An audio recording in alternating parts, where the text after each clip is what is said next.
My name is Caleb Simpson, and welcome to my ultimate guide for the climbing gear in The Legend of Zelda: Breath of the Wild. In this video, I'm going to be showing you all of its uses and the best locations to find all of the ingredients needed to upgrade it. Each piece of this armor increases your climbing speed, which makes your stamina usage much more efficient. And I think this is particularly awesome early game when you don't have a lot of stamina, but you can always swap out to this set when you're going to be doing a climbing section, and then go back to one of your other armor sets that is more suited for combat. The speed bonus is the same as what you get with Hasty Dishes, and it can be used together since it's additive. So for example, if you have two pieces of the armor set and then use a level 1 speed buff, then it will bring you up to level 3 total for climbing. You can't go beyond that though. You can press the X button while climbing to do a climbing dash, which is a little bit faster, but it does consume significantly more stamina than if you just climb regularly. So if you're trying to be as efficient as possible, you're actually better off not dashing at all. But anyways, if you wear all three pieces of this armor set and have them upgraded to 2-star or higher, then the bonus buff you will get will reduce the stamina cost of that dash. It's still a smidge less efficient than just climbing normally, but it's nowhere near as bad as it used to be. This is particularly nice for when you're climbing in the rain. So the trick for climbing in the rain is to use your jump before you actually slip down, and unfortunately there is some RNG to how long it takes, how many seconds it's going to be before you do slip in the rain. However, the soonest it can happen is 6 of Link's handholds. If you count his hands going up, once you count 6 times, you want to press the X button just after that, and you will guarantee make progress, and you will be able to climb in the rain. Once you get into the rhythm of it, and you have enough food to gorge our protagonist with, you'll be able to climb anything. Of course, it's better to avoid the rain entirely if you have the option, so it's usually smarter to warp to one of the shrines and use it for cover, and then make a campfire to change the time of day. By the way, I highly recommend that you glance at your forecast before you just go ahead and set out, because if it looks like it's going to rain soon and you're planning on climbing, you might want to just change the time of day repeatedly until it looks like the forecast isn't going to have any rain for the foreseeable future. At the same time, though, different areas of the map have different weather patterns, and the transition point for when the forecast changes is often right at mountain ranges, which makes climbing kind of awkward. So even if you did plan ahead like that, you might have it where it's raining right where you're wanting to climb anyways. However, because the transition point's right there, you can often use this to your advantage and just place a campfire in the non-rainy spot, just 5 feet over, and then change the time of day, and then go back to the area that you actually want to climb. Having a little elevation can make climbing quite a bit easier, and Revali's Gale is great for that, except for the times when Revali's Gale is not ready. So if that happens, you can also create your own updraft by simply lighting 4 pieces of wood on fire at the same time. Otherwise, a little more economical than that is to simply use a single spicy pepper. Same deal though, use a fire weapon to light it on fire, or use flint, and this will set it on fire, which creates an updraft whenever you want, as long as it's not raining. So that's pretty cool. If you like this method and you want to do it often, you can also get a whole bunch of spicy peppers by going to Satori Mountain, which is near the Great Plateau, and just to the right of that there is a spicy pepper camp where you can get a whole bunch of them that reappear every blood moon. Now if you don't feel like getting the climbing set, you can also use Hasty Dishes, which will give you the same buff and also increase your running and swimming speed at the same time. And you can just use Stamina Dishes for smaller cliffs and such, but if you're going to do bigger climbing sections, then you can use a Speed Dish for just that section. So if you want to go this route, then I'd recommend collecting Fleet Lotus Seed or Swift Violet. Those are probably the easiest ingredients to acquire.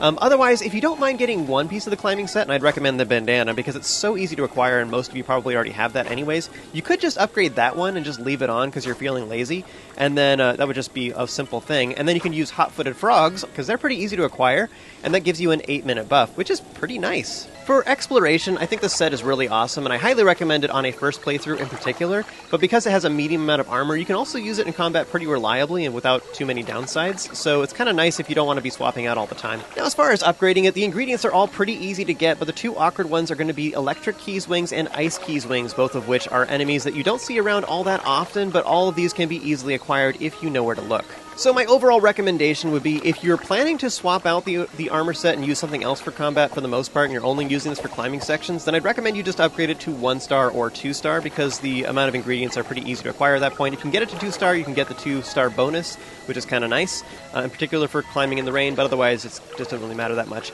The only reason I would say that you should upgrade it more than that is if you either have the ingredients anyway, or if you plan to leave this equipped all the time. If you're exploring a lot in Hyrule, that makes sense. Another thought for you too, by the way, is you can leave this on all the time and just use this a lot, and then you can rely on food buffs for all of the environmental stuff. So cold resistance, heat resistance, fireproof, shock resistance, you can do all that with food instead.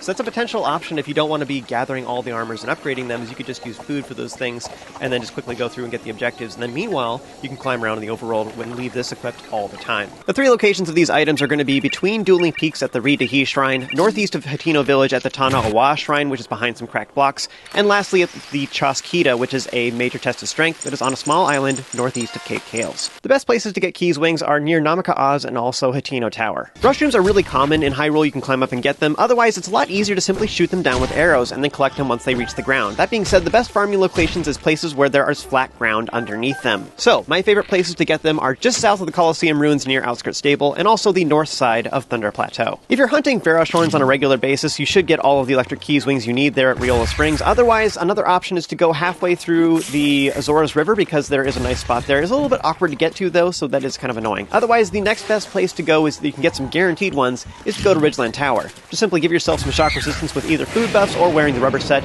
gather up all the whiz robes, and then stand on one of the lower mushroomy platforms, and then just wait there while the yellow whiz robes are summoning electric keys over and over again until you have all the wings you need. The fastest way to get Hytale lizards is to go somewhere where they exist already, but also where there's a bunch of tall grass where you can perform a spin attack with a one-hander and then immediately button mash with the A button to pick them up as soon as they appear. So good places for that is Babinga Forest and also Avali Plain. Hot-footed frogs right next to warp points are going to be just southeast of Monutoma and also around the Master Sword. Otherwise, ones that take a little bit of travel time is on Satori Mountain and also near Zora's Domain. For ice keys, the pins I have on the Great Plateau I think are incorrect. There's not nowhere near that many for one thing, but I think it's also they're only there in Master Mode or at the end of the game, something like that. Regardless, it's not a reliable place to go to get Ice Keys Wings. So, as far as places you can go that are next to warp points, basically just Namaka Oz on Quenel Hills and also at Goma Sog at the top of Hebra are kind of the most convenient places you can go every Blood Moon. Otherwise, to get large quantities, I would recommend the Gerudo Highlands. You can go over to the right, get all those at those enemy encampments, and then continue on to the southwest and go up there and get those. There's also a bunch of Icy Lizalfas there, by the way, too, so you can get both of those at the same time. For Fire Keys Wings, you just want to warp to the Death Mountain Tower, bring a Blizzard Rod, and then kill all the Fire Keys that are on the ramps just southwest of it and also in the cave off to the right. So both of these different locations have tons of Fire Keys as well as a bunch of red chews, which is one of the best places to get Chew Jelly in the entire game, which you can then convert to any other element. Swift Violet are really awkward because they're often really high up on tall, sheer cliffs that you can't climb to very easily, so it's much easier to simply use a sniper bow with regular arrows to shoot them down. You just want to do this at places where there's flat ground underneath them so that they're easier to collect. The two best places in the game, in my opinion, is going to be right next to the Hadahar Marsh Shrine at Dueling Peak Stable. Just shoot all of the 6 that are at the waterfall right there. Otherwise, the best place in the game is at Thunder Plateau in Ludfo's Bog, which is right next to the Ridgeland Tower. There's 35 that you can shoot down, and they will reappear after 2 Blood Moons. Do you ever find yourself looking at the rain and quietly saying to yourself, "You do not determine my destiny! I defy you and your human ways!" Then chances are this is the correct armor set for you. I'm Caleb Simpson. Be sure to check out all of my other walkthroughs, guides, and Let's Plays, because I've got all kinds of stuff for you. Remember to stay awesome, you have an amazing day, and I'll see you next time.